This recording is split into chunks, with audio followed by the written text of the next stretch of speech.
Oh my god, there's so much traffic. Go! Let's take a shortcut.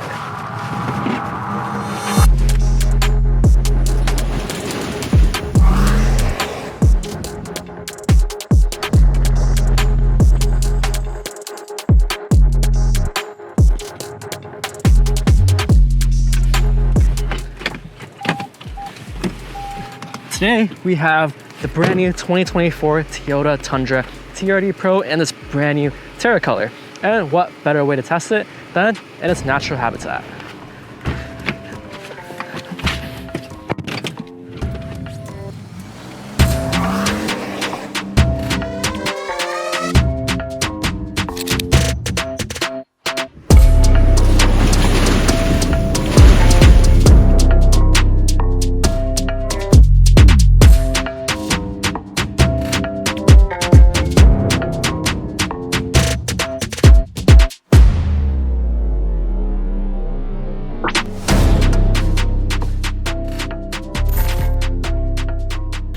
Before we get to the good off-roading stuff, let's go over how this Tundra performs on the road, which is probably where you're gonna spend about 99% of your time on anyways. This competes with cars like the Tremor and the 1500 Trail Boss, pretty much all the off-road trims of mainstream trucks. It's the only one that offers it in a hybrid powertrain though. It is a 3.5 liter V6 twin turbocharged I-Force Max engine with a 36 kilowatt electric motor sitting in between the engine and the 10-speed automatic transmission. The engine alone produces 389 horsepower and 479 pound-feet of torque, but when you add the electric motor, that gives it an extra 48 horsepower and an extra 184 pound-feet of torque, with a total output of 437 horsepower and a whopping 583 pound-feet of torque. More horsepower than the competitors like Tremor or the V8 Silverado. In fact, it makes more power than the 3.5 liter V6 Raptor, making this the power champ. But under the rear seat is the added mass of a 1.87 kilowatt hour nickel metal hydride battery pack and the hybrid system. It brings the total weight of this car to 6,166 pounds, which gives it a pretty modest 0 to 60 time of 5.9 seconds. Not too shabby for a truck, but a bit slower than the Tremor, which does it in about 5.5 seconds. The truck can run on all electric power at low speeds. The engine will deactivate and run solely on battery power. When you are light on the throttle, the engine will remain off like it is right now. But once you get pretty much a quarter in, it activates again and you hear that combustion engine kick on. The switching between the combustion motor and the electric battery is very seamless. You can't really tell unless you're looking at the RPM meter. It also is relatively quiet, except when you are on throttle, you do get that pumped in V8 audio.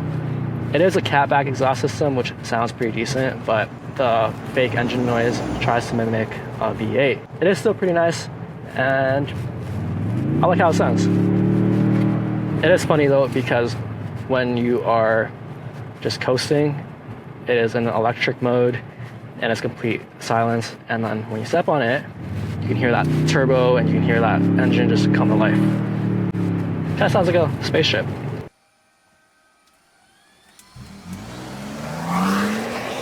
The rated MPG is 18 in the city, 20 in the highway, and 19 miles per gallon combined. Worse than the Tundra lineup with the I-Force Max engine because it is on lifted suspensions with all-terrain tires, but it's a huge improvement from the last gen, which averaged 13 in the city and 17 on the highway. For our 70 miles per hour highway test, we averaged about 22 miles per gallon, 10.6 liters, which is actually pretty good. The TRD Pro can also tow about 11,175 pounds, which is a lot more than what you can on the Raptor. There's also a payload capacity of 1,600 pounds, and it is built on the TGNA-F platform, which underpins the Lexus LX600, the Land Cruiser, and the Sequoia. That's why it looks pretty much the same as the Sequoia. You do get double wishbone suspensions in the front. It makes this thing handle pretty well, especially for a truck this size. It rides on the harder side.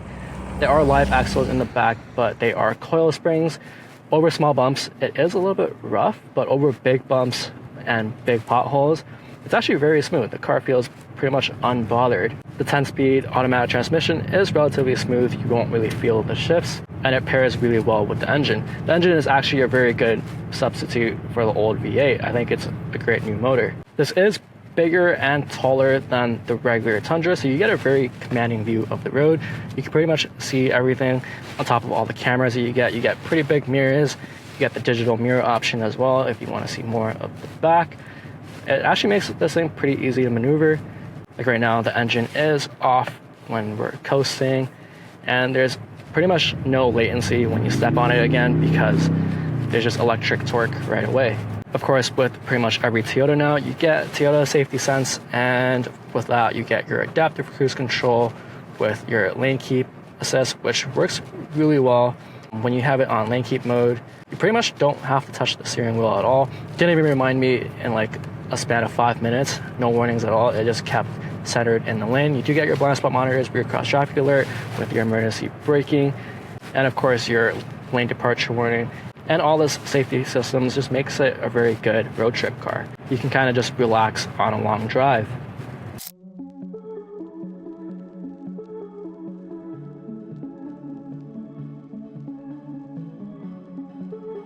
Before we get to the off-roading, let me show you the exterior on the new TRD Pro.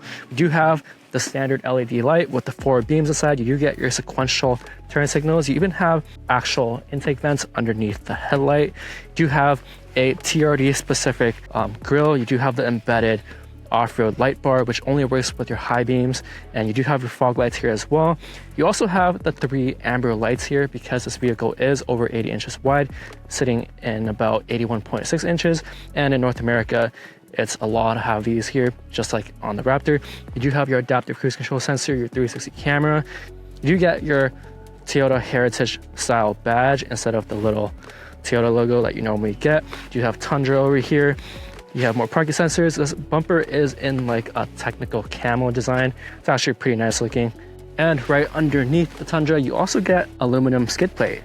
Moving along to the side, the TRD Pro only comes in the crew cab configuration with the 5.5 feet bed. If you want the 6.5 feet bed, you cannot get the TRD Pro. You do have these 18-inch BBS forged wheels with the Falcon all-terrain tires. They are 33 inches wide, which isn't that big compared to like the Raptor, but it is more fuel efficient. You do get your Fox racing strut up front. The vehicle is about 1.1 inches higher than a regular Tundra. You also get the optional rocker bar. There is no running board, so getting in and out can be tricky if you're not that tall. Also, alongside, you will see the technical camo on the fenders in the front and the back. Coming to the back, you get the internal bypass 2.5 shock with the remote reservoir system. It is meant for high-speed off-roading, I guess. You're not going to go over sand dunes like you are in a Raptor, but it is pretty capable. Coming around to the rear, you do get your sequential taillights back here as well, and a button embedded in it. It is a dampened tailgate, so it'll drop down pretty slowly. You do have an available side step, which isn't equipped on this model. You do have the TRD Pro embossing on the tailgate. You do also get your 3 LED markers in the back as well, and a trailer hitch. Again, this is a 5.5 feet bed. There is LED lighting all around back. You also get a 120 volt outlet back here. It is only 400 watts though, unlike the F-150 where you can get the power on board package and you can get up to 2.7 kilowatts. So it's not a lot of power, but it's enough for most people.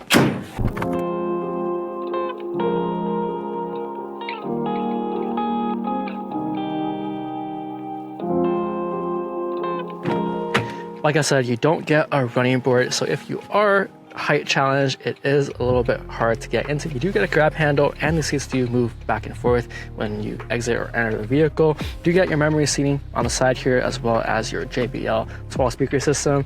It is pretty nice soft padding here with your red stitching, and hopping on in, sometimes getting a little bit of a jump can help. You get a pretty nice interior overall. It's pretty much the same as the Sequoia. You get your 14-inch infotainment screen here. There is wireless CarPlay and Android Auto. It's a very easy system to use. It's massive, really no complaints about it. It's fast. You do get your physical HVAC knobs here. It's pretty big, rugged buttons, so it's pretty easy to click gloves on. your physical volume knob, heated and ventilated seats. Speaking of the seats, this is in the Softex faux leather design. You can get it in black or red. You do get your TRD here with the red stitching as well. Pretty nice and big center console with your USB-B and USB-C port. You do get your drive controller here, which has your MTS mode, your crawl mode, your tow haul mode, and of course your eco, sport, and normal mode. Also, you do get a 2 high, 4 high, and 4 low system. It is not an automatic system, so there is no 4A. So getting it in 2 high or 4 high does take a little bit of time. You do get a very nice big shifter here. And of course you get your camera view button. There's your egg mode right there, which is not exactly useful. It is more useful when you do put it in drive or reverse. You do get your off-road cameras and all. And of course your truck bed camera, your curb camera. You can even like look at the extension of the curb, and of course front and rear. Yeah, there's just a lot of camera views. Makes it very easy to park this truck. You get your diff lock here, your hazard button, your traction button. The steering wheel is pretty thick. It's actually really nice. You get your adaptive cruise control buttons here and your multimedia display, which also controls your digital dashboard. The digital dashboard is pretty nice. You get your boost gauge, your battery gauge. You can even see your roll and pitch. Not that customizable, but it's pretty useful. You do not get a heads-up display like you do in the Capstone or the Platinum though, and I don't really mind it. It is a lower trim vehicle. You do get your trailer brake controller here, your red push to start up button, your light bar, your auto high beams, your heated steering wheel. Overall, it's pretty nice. You also don't get the stitching like you do in the Capstone, and you also don't get ambient lighting like you do in the Capstone as well. Oh, another USB port here. Also, no digital mirror on this version, but it is an optional feature that you can get. And of course, you get your massive panoramic sunroof, and the rear window also opens pretty much like every Tundra in the past. It's pretty cool because if you have anyone in the back, if you live in a state where it's legal to do so, you can have a conversation with people in the truck bed. Also, you do get your wireless charging pad here as well. Coming around to the back seat, there is quite a bit of space back here. There is no under storage like you do in the regular Tundra because this is a hybrid model. So your motor and stuff, your electric battery is going to be here. You also get a jack and some tools back here. It's pretty cool. It is like the bottle style jack. Once you put the seat back in, hopping in, again, no running boards. You do get your USB ports and of course your 120 outlet back here. You don't get heated seats in the TRD version, and if you do get the Capstone, you will get your 4-zone climate control. In the back, lots of headroom, lots of legroom. You can put 5 people in here pretty comfortably. The material back here does get a little crappier than the front though. It is harder plastic, but quite a bit of space, really nothing to complain about.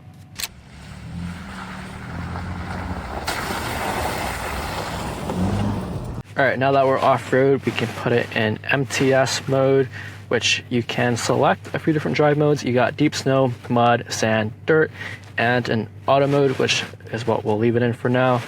You also get the pretty nice camera with off-road views. You can kind of see underneath the truck as well, and where your wheels are placed, and of course your pitch and roll angle. You're gonna go down this little turn thing. These box struts are pretty comfortable, even if you're going a little bit fast. It's almost like a Raptor, but not that extreme. It is very bumpy, but feels rather comfortable. The wide wheelbase also makes it feel pretty stable. Again, you do get the skid plate underneath in case you scrape on anything, and the rocker bars on the side. But we do have quite a bit of ground clearance. We have about 9.4 inches of clearance, which isn't that much actually compared to the Raptor.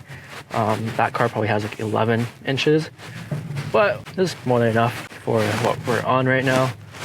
You do get the beefier TRD sway bars that helps you turn at high speeds, and there's actually plenty of power. You just step on it a little bit and it gets you going over this hill, no problem at all. It doesn't even struggle. This is where it comes alive. It's when you're on roads like these. Pretty good. The steering is actually a little bit loose, which helps a lot in terms of placing your wheels and knowing where it is. And you do get electric torque right off the bat, so you can off-road in pretty much like just EV mode a little bit, and the torque really helps you get going. So while you're waiting for the boost to kick in, you have electric power on demand. That is really nice. A little bit sideways there, and a little bit of a jump. Yeah, this thing handles it really well. Surprisingly well, actually. A little bit sideways there again. Camera fell. We're actually rather fast here. It's a bumpy road, and it's handling it really well. No latency on the power band. It's not exactly meant for like jumping over sand dunes like the Raptor is, but it's still rather comfortable when you're taking these roads at high speeds. We are on a little bit of dirt and rocks, and it's covered in a fairly thin layer of snow. So it is a bit slippery, and definitely not struggling at all. Going on the steep downhill, you do get a crawl control, which let's set it to 5 kilometers per hour. You can control the speed with this knob. Well, we'll put it to the slowest speed right now, and it should modulate speed, so you can just focus on steering. It's doing a really good job. 5 kilometers per hour. A little bit of slippage coming down here. You can turn up the speed. Let's get it to about 10 kilometers per hour. Pretty handy when you're off-roading. And when it does get really tight, again, you can use the 360 camera. It really helps a lot, especially coming over some steep hills. You can see exactly where your wheel is. We also have about 26.2 degrees of approach angle and 24.2 degrees of departure angle, which is enough unless you're going up a really steep hill, but you should be more worried about your brake over angle, especially when it comes to pickup trucks, and also the fact that it's not that high off the ground compared to some of the competitors, but departure and approach angle is pretty good. You can leave crawl control on, so when you accelerate, you can go a little bit faster, and once you let go, it goes back to that set speed that you have it at. Pretty useful. All right, crawl control off. Let's put it in mud mode. Okay, yeah, for most people, this is definitely more than enough off-road capabilities. One gripe I do have about the TRD Pro is the turning radius of over 50 feet. There is no like wheel lock mode where it can lock the inner wheel like on the F-150 Tremor to just drag the truck around and pivot. So you will find yourself making like 5-point turns pretty often. All right, we have a pretty steep hill coming up. It's probably like a 20-degree slope. So we're gonna demo for low. You're gonna put it in neutral for low. Yep, it switched.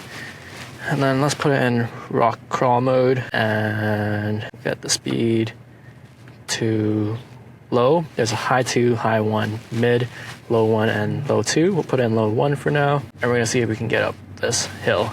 It is really steep. It is also covered in snow, and underneath that is mud. So let's see how it does. All right, let's increase the speed. Actually, that's good. It's actually doing a really good job, not struggling yet. It is getting a little bit steeper now. We are at about 15, 17 degrees. Still no slippage. It's doing a great thing. I'm not modulating the throttle right now. The car is just doing that on its own. Diff locker isn't even on yet, and it's solid. Can't really see over the hood at this point, so we're relying on the camera. It's also really tight, so the guidance line helps a lot, and you also see where your views are placed underneath as well. And we're at the top.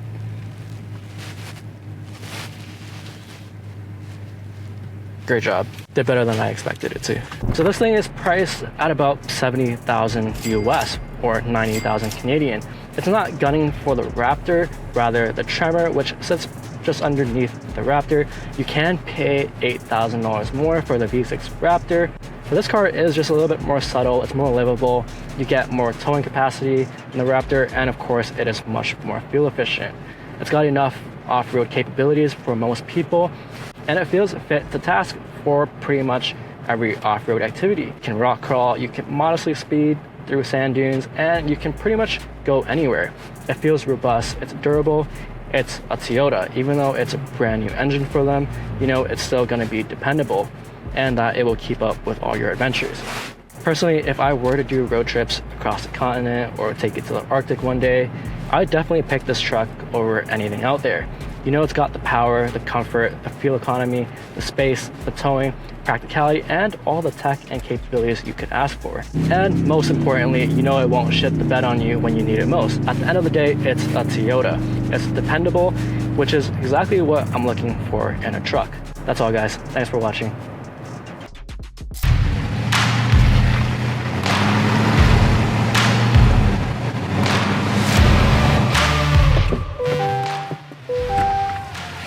Today we have the AT4X AEV.